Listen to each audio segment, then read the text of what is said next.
Went in the house, and the kitchen cupboards were opening and closing on their own, and the dishes were flying out of the cupboard. I mean, literally, as if somebody had taken a frisbee and were flinging them from the cupboard. I'd be sitting there watching television, and the channels would just start flipping faster and faster. I turned to my husband and I said, "Honey, I know you're going to think I'm completely crazy, but I feel there's an evil spirit here in the house."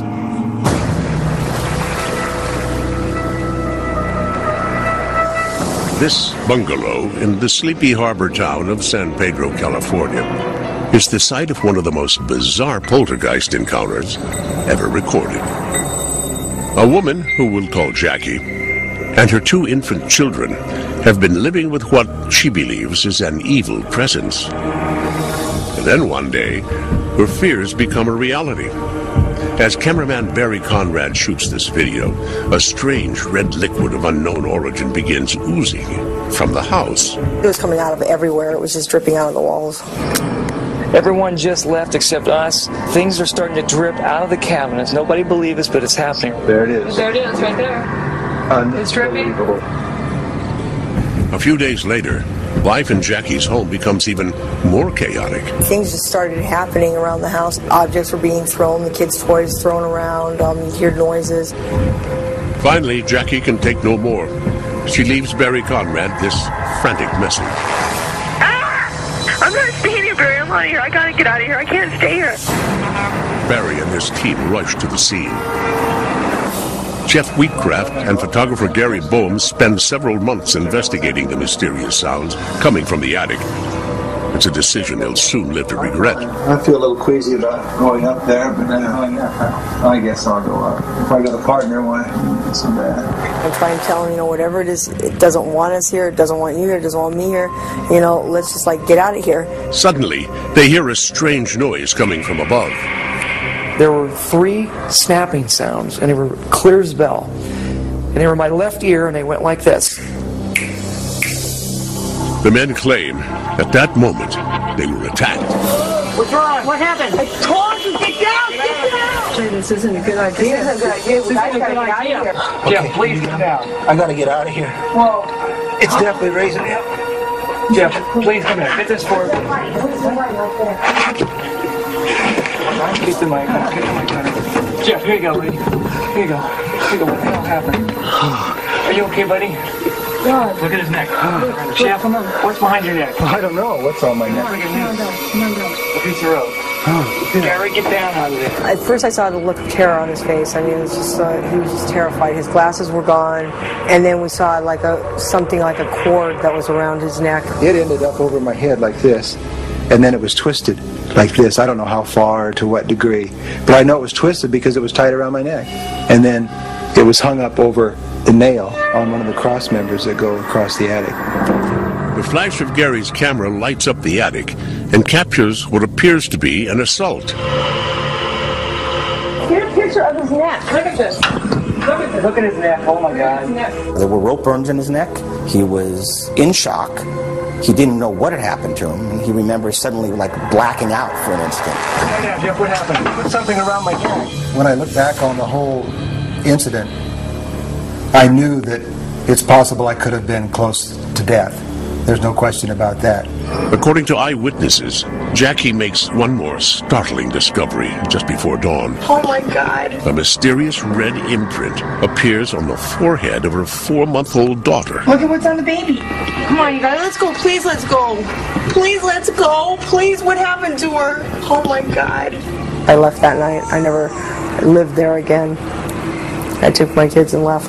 In the history of organized psychical research or paranormal research, which began in England in 1882, there have only been a handful of reported cases where the phenomena was directly and distinctly attacking people in the environment or the investigators. And then there is this San Pedro case.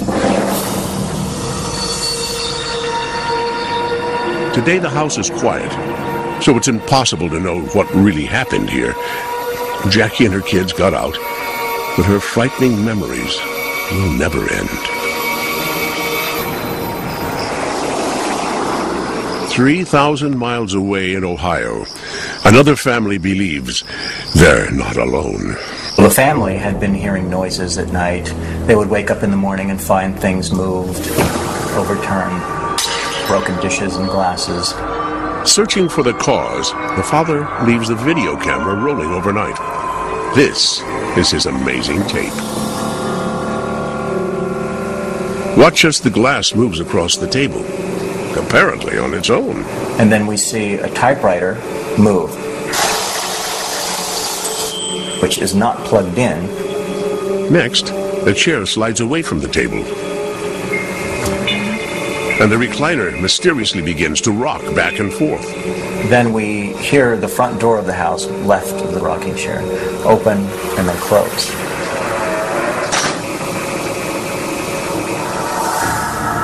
John Osborne offers his opinion of these disturbing images.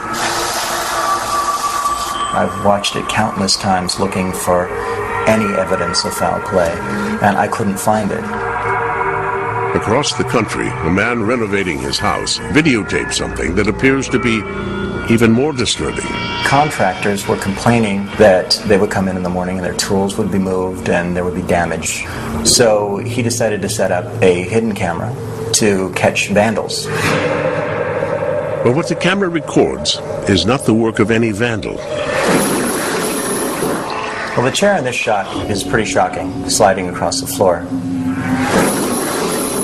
But the most shocking part of this particular piece of footage is the piece of sheetrock that's actually being ripped from the wall and pulled up and away. If it were just falling, it would have fallen just straight down under the force of gravity. This, on the other hand, was pulled up and away. It's very astounding stuff. Although unsettling, these poltergeists appear to mean no harm. But other cases are far more sinister. Meet professional demonologists, Ed and Lorraine Warren. A poltergeist can be terrifying. So anybody says that a poltergeist is mischievous, they better take a second look. During their 50 years of hunting ghosts, Ed and Lorraine claim to have encountered hundreds of poltergeists. They've also been the subject of numerous books and have consulted on several high-profile cases, including the Amityville Horror. A poltergeist is nothing more than a devil or a demon as far as we're concerned. People say, this guy's going back into the medieval ages. There are no such things as devils or demons. Yes, there are. Our Father who art in heaven, hallowed be thy name. Thy kingdom come. The Warrens feel that some of the most compelling evidence ever recorded has been videotaped by them in this Connecticut home. For months, the family, whose faces are obscured to protect their identity, have been tormented by what they fear is a poltergeist. Ed attempts to communicate with the troubled spirit. One knock for yes, two for no. Are you a man? Are you a boy? The mother leans against the kitchen table, her hands in full view, as Ed continues asking questions. You want the people in this house to move? One knock for yes, two for no. Yes. Okay. Who is it that you don't like the most here? Is it? Is it? Is it their father? Is it their mother? Oh my God. Okay. I command you to reveal your identity. Next, Ed decides to confront the poltergeist alone. Give me some sign. Is that you moving something? Give me some sign that you're here.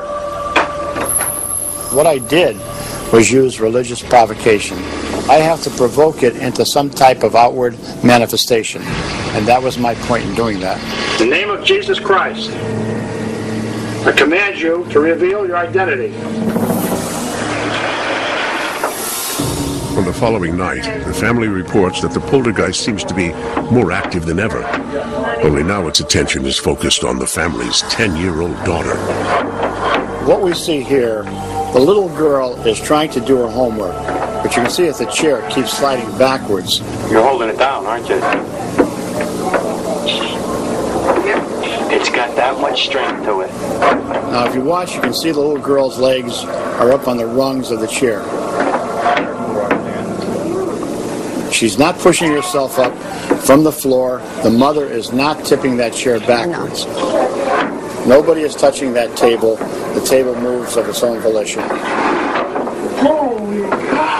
Don't be scared. Sadly, this frightening ordeal finally drives the girl to tears. We've done this many times, so Okay, honey. everything's going to be okay, girl. Yep, it's trying to talk to us. All right. Okay. But the haunting continues. Later, as the daughter tries to sleep, an invisible force appears to be shoving her out of bed.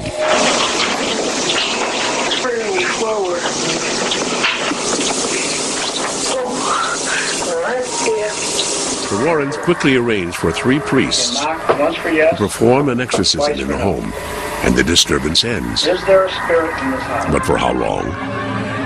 Could the angry poltergeist ever return? We have found that it can be quieted down, but then it'll escalate again. We still keep our fingers crossed because it could, and we hope and pray it don't. 3 a.m. I awoke from a dream, and I looked above my head, and I saw the torso of my brother floating above my head. And this presence comes in the room, and I literally get paralyzed. My body gets paralyzed, and it's as if somebody's holding me down, and I can't move, and I can't speak. He had this like beautiful white aura all around him, and I remember him just looking at me and telepathically telling me not to be afraid, that he wasn't going to hurt me. So I couldn't scream, I couldn't move, I couldn't do anything. So I closed my eyes, and I opened them again, and she's still standing there, and she's just staring at me like this. When the Australian rock group Wildland set out to shoot this music video, they never expected to make contact with the other side. The crew spends the entire day shooting in the deserted mining town of Glen Davis. The weather is stormy, and the mood in this remote location is unsettling. It was actually freezing cold. The whole place felt very eerie. It actually felt like a ghost town. Later, when the film is processed, it exposes a startling image that appears to be a mysterious figure of a man standing in the background amid the concrete ruins. There was no face on the figure, and the face was slightly disjointed from the body. Everyone who was there that day insists the figure isn't human. When I shot it, there was no one there. I had people beside me looking the same way that I was looking. No one was there.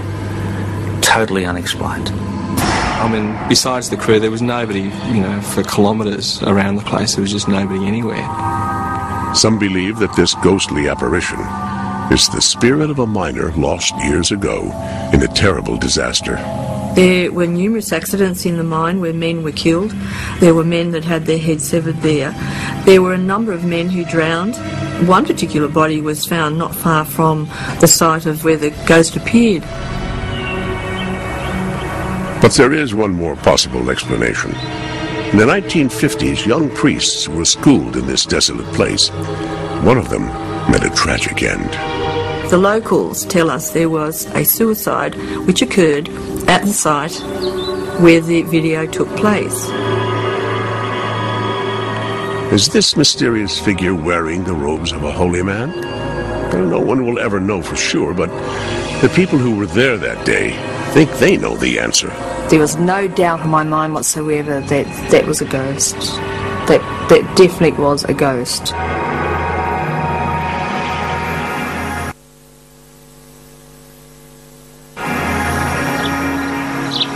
Back in the United States, another apparition is believed to have been caught on tape.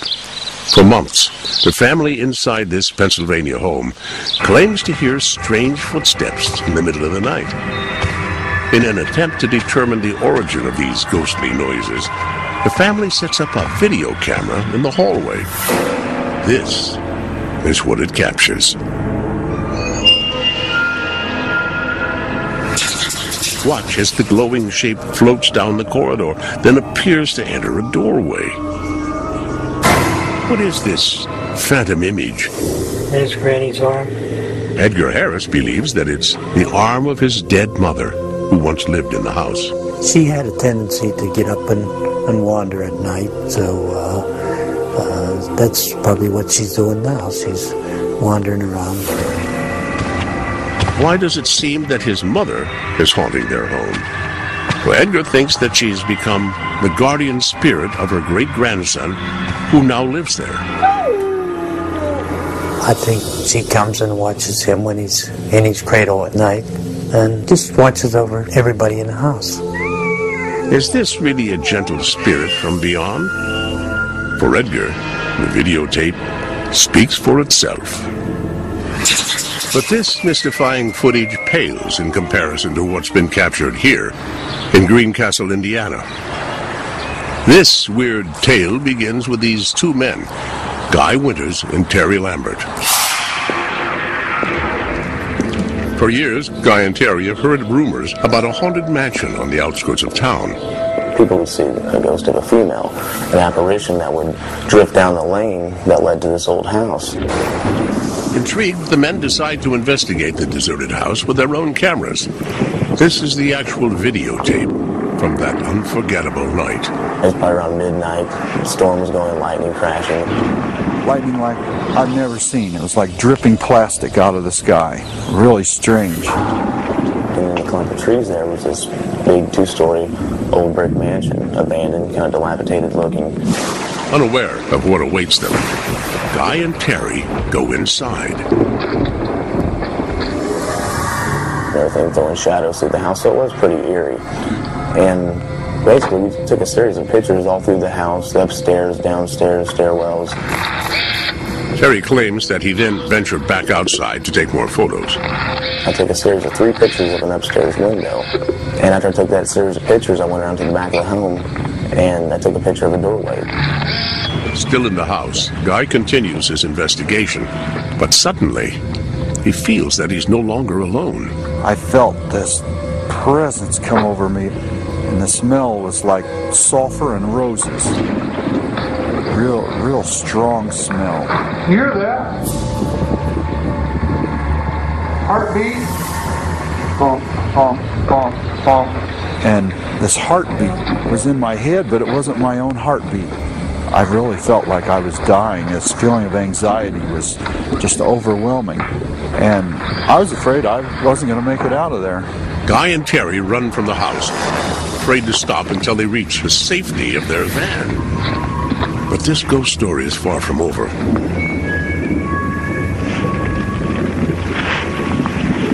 When Terry develops the film from his still camera, he's shocked by what he sees. 3 consecutive pictures of what appears to be a woman glowing in a pink light floating in the second-story window. Another pink shape is captured at the back door.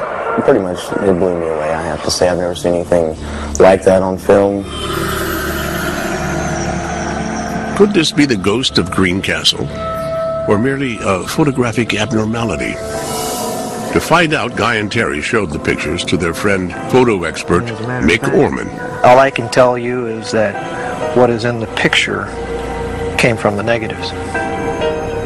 It's very interesting and a little unnerving. Next, these mysterious images were analyzed by computer graphics expert Sean Dempsey. It's during Sean's high-tech examination that the photograph reveals another startling secret. And then I tried something called bas relief, which basically takes the light and dark parts of the picture and emphasizes them. And I got the creepiest thing from this one photo. Her face, and I don't know how else to describe it, but that to me just looks like a skull. I've got to be honest. It's either a real photo of a ghost or it was done with a photographic technique that I don't know about. With experts at a loss for answers, Guy and Terry have their own theory. They now believe they photographed a real ghost. But if this is true, then whose spirit is it?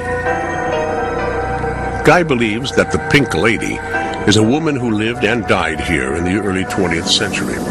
Her name, Irene O'Hare, the same name that they found scratched under one of the bedroom walls. Guy and Terry make more trips to the mansion, but the ghost of Greencastle does not reappear. However, the men capture two other images that are just as difficult to explain. The first is this photograph of what appears to be a woman in a flowing gown. Due to her intense color, she is known as the Gold Ghost. The second strange event occurs while Guy takes pictures of the mansion. Suddenly, 3 cloud-like shapes fly by. Is this merely fog or some type of mist? If so, it would need a strong breeze to travel this fast, but Guy's clothes and hair never move, indicating that no wind is blowing. Unfortunately, these and other questions may never be answered, because the mansion was destroyed to make way for this cornfield. But the memories of the Greencastle mansion live on with Guy and Terry, who may have done the unthinkable, capturing images of visitors from the other side.